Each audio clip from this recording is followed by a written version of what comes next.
Ayan guys. So, lagyan natin ng wire ito, no? Input at output. I-connect na natin. Okay. So, paano ba lagyan to ng wire? Ganito guys. So, ito ang wire natin, ha. Ito number 10 itong gagamitin ko. 5.5 AW, 5.5 mm squared. So, bali, i-check mo gano'ng kahaba yun. So, susukatin mo siya. So, ganun kalaki. Okay? So, i-strip mo na siya. Ganyan lang naman pag-strip mo. Tapos, gamit ka ng plies.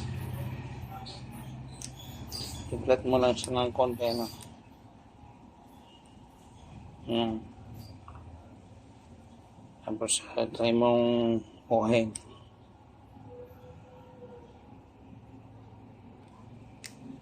Yan. Mga konting kuhan.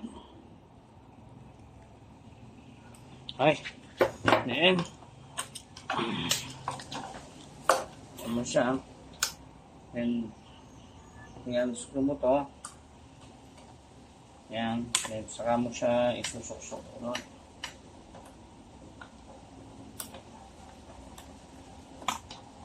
Una pa sa buka.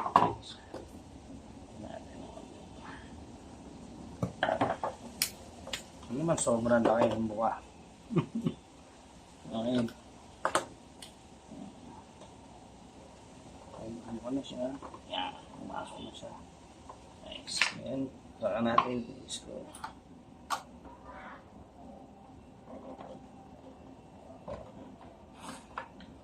Tulak muna kasi may resistor yan.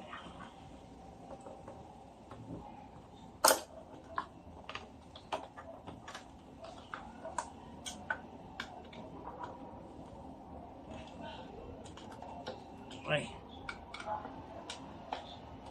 Okay. Yan guys, talagyan na natin para sa input. So ngayon, ipepesto na natin siya.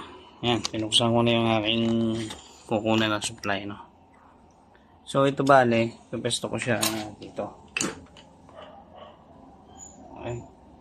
So, yan. Kukonekta ko na lang siya papunta doon. Ito, kukuha ng supply sa patay na breaker.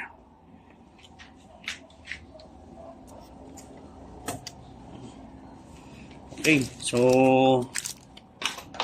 ano ko siya ililigit doon, ano?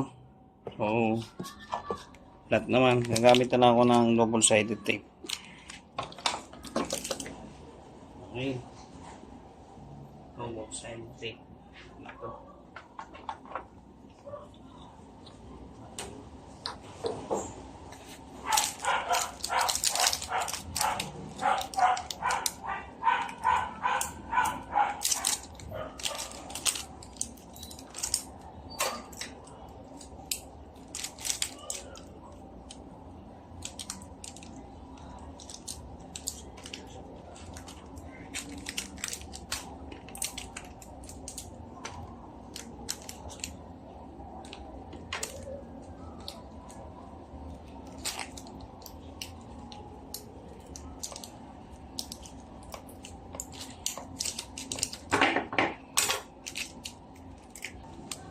Ito.